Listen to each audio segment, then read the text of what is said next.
welcome you to another exciting episode of Pens in Use. It's Friday morning. I've been out working in the garden. I came inside to, I can't read it past the bright lights, but it looks like about 80 in the living room right now. Going to get in the 90s outside. Not as hot as it was earlier this week when I saw 103. And I do not have air conditioning. And I'm not Matt Armstrong. I didn't take a shower before filming this video, so you get sweaty me.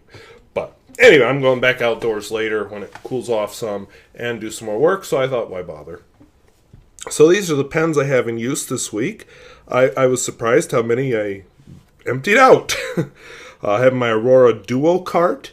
This is one I talked about and I think showed you last week, but it's inked up now. This is a Waterman's 3V. Cavaco Sport. A Sheaffer Imperial Deluxe 2. A Waterman Carene, a Conklin word gauge, a Hema 56, I may have mispronounced that and I apologize, Omas Ogiva cocktail, and a Wingsung 233. So let me move the camera, set these aside, and we'll go through them. Not all these pens are inked actually. Oh wow, I look really overexposed in the footage there. I must have bumped a setting and I don't know what. I'll figure it out later. Oh, I found it. Exposure is at 2. The f-stop's at 2.7. It's supposed to be 3.2. Well, I could stop the video and fix it, but we'll just go with this. So today, see, 1 plus 7 is 8. Today is July 7th.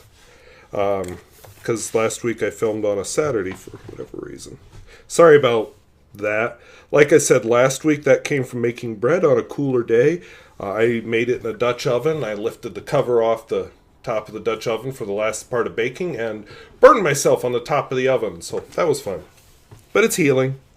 So today is July 7th, 2017. My first pen is a vintage Wingsung. Oh, I could get a lot closer than that, couldn't I? Give it the words to focus on. There we go. So this is I won't call it vintage. I know it's vintage-esque. 1992. I mean, that's 2 years before 233. 2 years before I graduated high school. So anything from my lifetime is not vintage. And I have to look up the name of this ink. I'm sorry. Oh, shoot. It's a Kaweco ink. I'm actually, not this week, but soon, I'll be uploading a video where I talk about the Kaweco inks. This is Kaweco Yamabuki Iro. I'm sorry. What you can't see is how much the camera is in my way right now as I write that. So I'm sorry the end got a little squished there. So, Wingsung 233.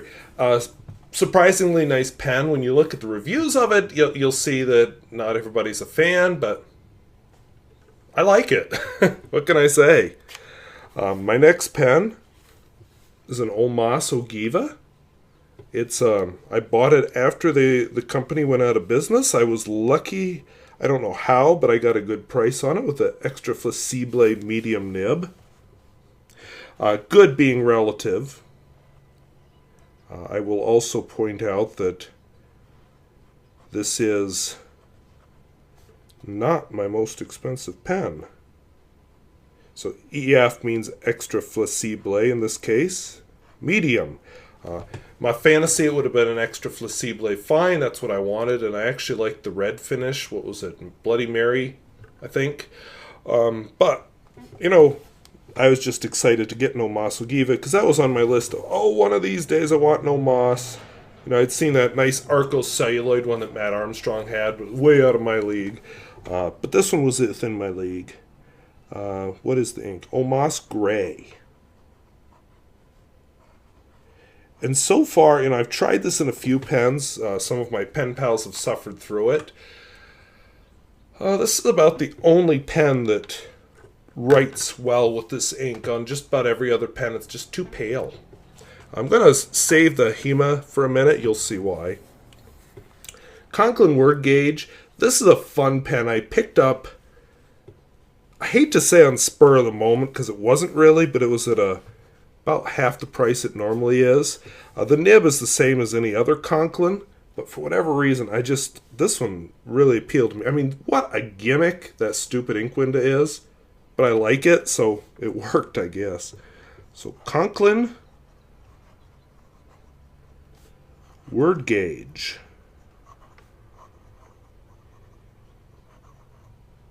And this is a medium nib. And I have to look up how to say what ink this is. This is kind of made by the same people that make the Kyonuto inks. I don't know why it goes in a different brand name. Kyo Iro Gion's. Ran out of room there, sorry. Cobblestones.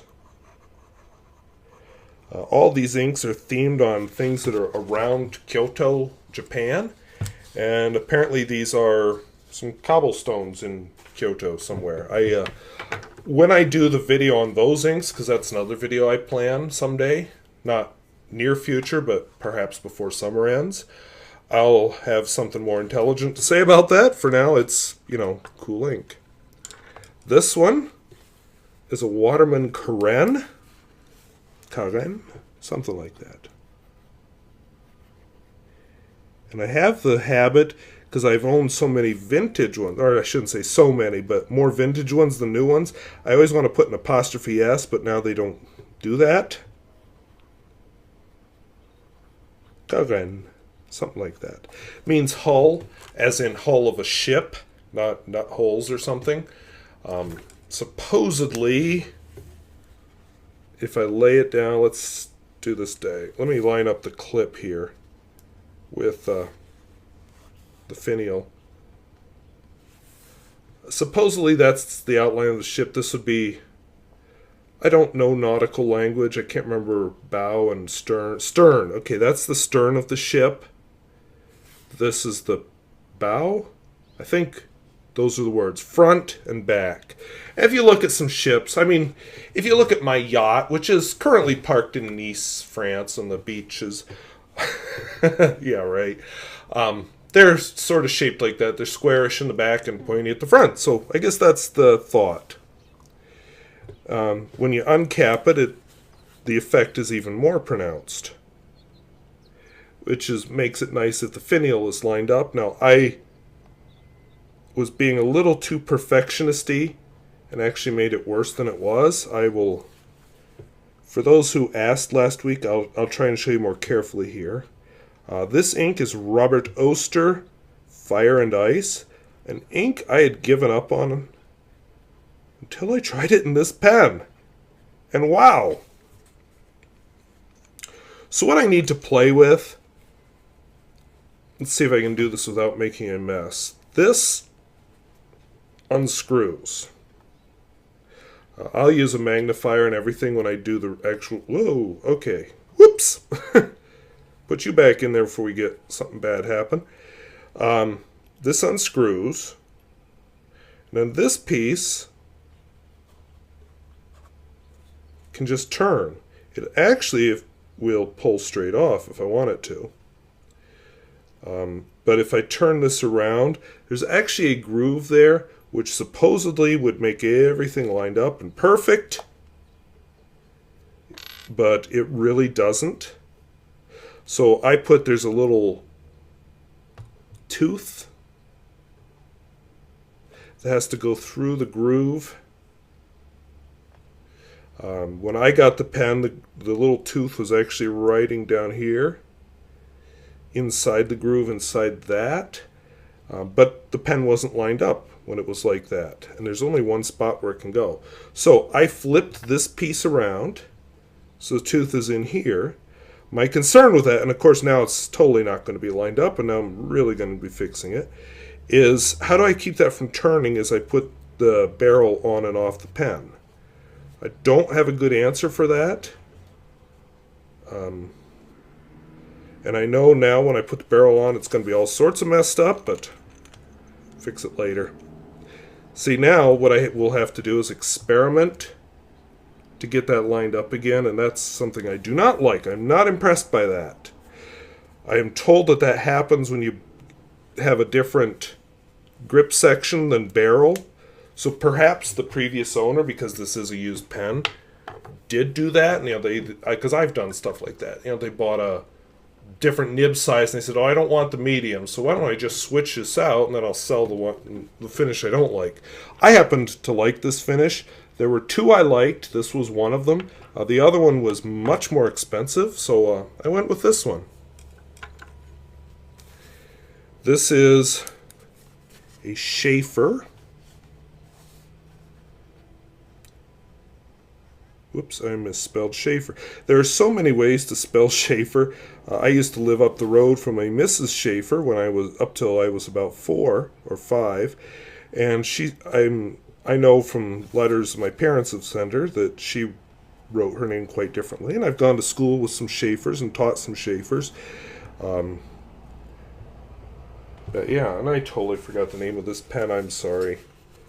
This is a semi-new to me. Oh, Imperial 2 Deluxe. I guess I did know that.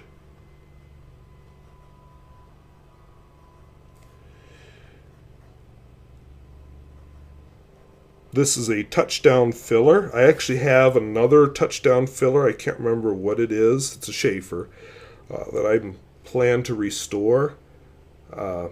They're interesting. I'm not going to do it. I demonstrated it last week, so I won't this week. But this blind cap will unscrew. Let's get it some light. See? It'll unscrew, and you can see a little hole there. It lets in air when I unscrew it. And then I push this piston down. The air squeezes on a bladder inside, but then when it gets all the way down, it releases the pressure on the bladder, and the bladder can inflate. And, yeah. So the ink is Montegrappa. If I were to rank favorite inks, this would be right near at the top. They have discontinued it when they reformulated their line of inks recently. I did not know they were going to do that. Luckily, I was able to pick up an extra bottle. I'm not an ink hoarder, but since this bottle is about half empty, yeah, that was pessimistic, I'm glad I have a new one to go to. After that runs out, who knows? Maybe they'll do like Sailor and bring back some of their old inks. This is my pen I carry with me everywhere. In fact, Larry Barona's just got a package addressed with this pen.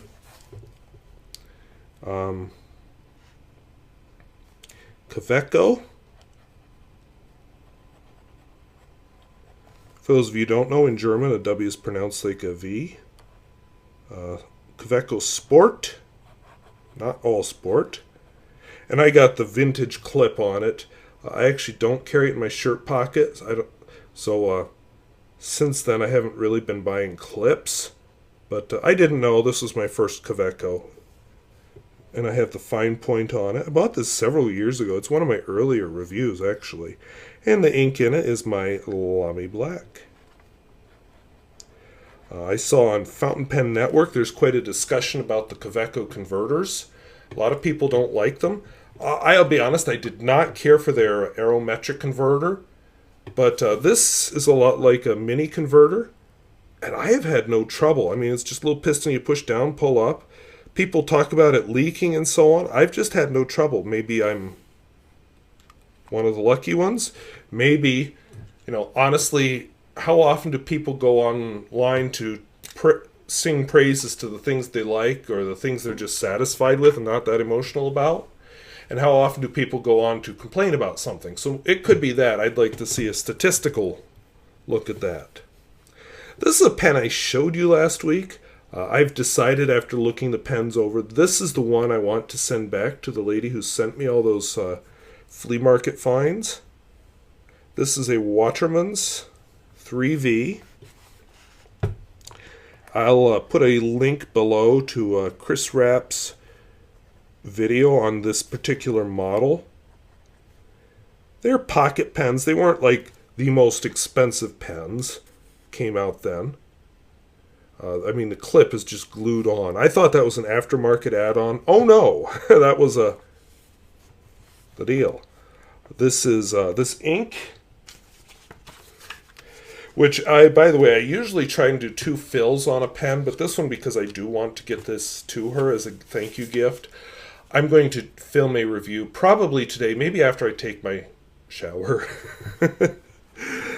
But when I finish off this fill, I am going to send it back to her as a thank you for all those pens, which I'm pausing on because I'm out of sacks of the right size.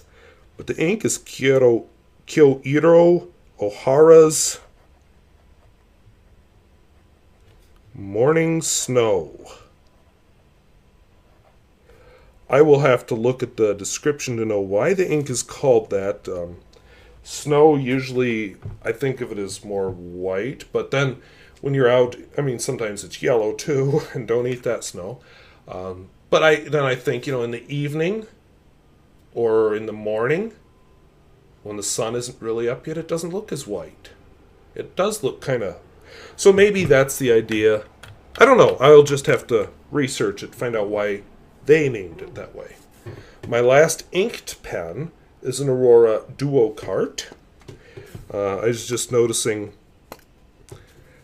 as somebody else remarked in a review, that the cap isn't that secure on there.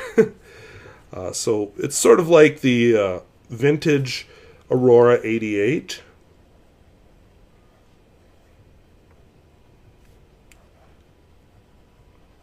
But it's its own animal. Steel nib rather than gold. These were student pens back in their original version. And as it turns out, I actually have one of the original cases. Not an original pen, of course, but I was one of the lucky ones to get an original case. And this ink is Rohrer and Klingner.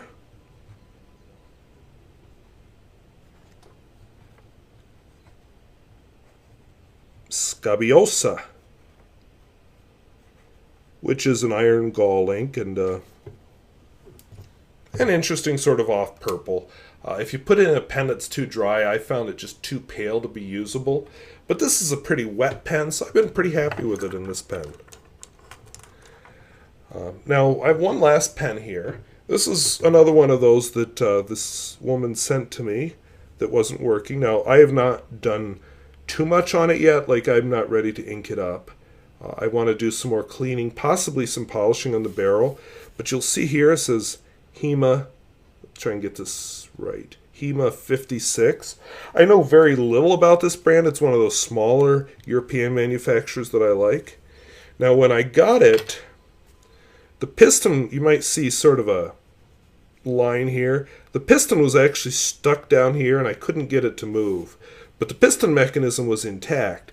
So it took some thinking to figure out how to get the piston out, and then I had to fix the mechanism. And then, of course, I don't know how long it had been stuck there, but I thought, I better put some silicone grease on it, which I did. And now, as you can see, turning the blind cap, the piston is perfectly functional. Now, I want to do some more cleaning. I cleaned the nib and so on. I mean, it's not bright and shiny, but whatever. Feed is all clean. What I have discovered, because I was close to inking it up, I don't know. Yeah, you can just barely make it out. There is a crack right there in the grip, and it goes all the way through to the feed. So I need to figure out how to glue that before I ink it up, because otherwise it's going to leak out of there and it'll just be annoying. So I need to figure out how to fix that. I'm wondering about how to glue it neatly and whatnot. And then maybe I'll be brave enough to try inking it up. But when I do finally figure out how to fix it, check this out.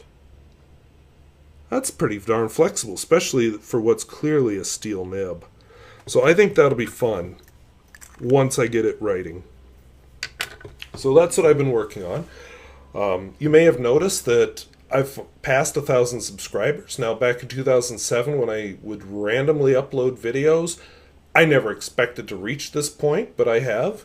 I'm trying, and I'm thinking about it possibly doing a giveaway. I don't know exactly how or what form yet, so watch this space. But yeah, I'm actually going to be doing a video tomorrow probably about curating your collection. So I'm probably going to give away some of those pens that I'm curating. Here, this is a list of the pens I own but have not reviewed yet. And I'm actually thinking, what if for the next year I just don't buy a single pen? I don't know if that's feasible. I mean, I may see something that really appeals, but I've got one on the way that I pre-ordered. It's not that amazing of a pen, but I had to pre-order it. You'll see it when it comes. But other than that, I just thought, what if I don't? I thought, well, what is it? A Pelican M800 with the Renaissance brown. That's gorgeous. But that's not what I'm going to save up for. I really, really like the looks of that Aurora Masterpiece, the one that's brown that Goulet has right now. That's also not the pen I'm going to save up for. I've done this before. I saved up for a Nikaya once, and then I couldn't bring myself to spend the money. I'm going to do it again, I think. I'm going to save up for a Nikaya, and then I probably won't be able to bring myself to spend the money on it, but I don't know, who knows? Maybe I'll just enjoy spending on a bunch of smaller pens instead. Who knows? But in that year, what I'd like to do is just shrink down this collection. Give away some pens to friends, give away pens to viewers, possibly give away some pens to pen pals, perhaps do some trades.